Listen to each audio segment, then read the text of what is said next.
let's take a closer look at this Spice Companion Cookbook, the Guide to World of Spices. Now, as you can see, I have it displayed on my counter, and I do that for a reason, so it remind me every day that I should be using spices every time I cook.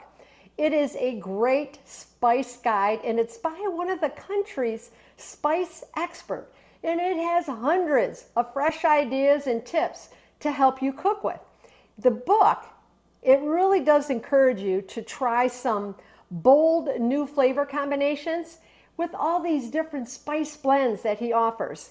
He also gives you the history and the origin of the spices and where to buy them and how to store them.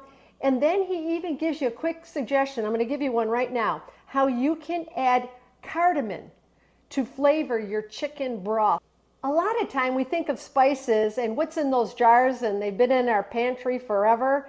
But then the author wants you to roast and grind your own. And you'll wonder why you never did it before. And when you look in your pantry for your next meal, you'll look at it in a whole new light, because you're going to add that pinch of adventure now into your meals.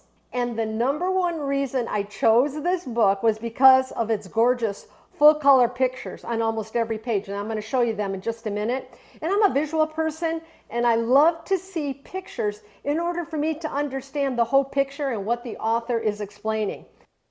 I just wanted to show you some of these bright, colorful pictures that he has in this book. Here is just one of them.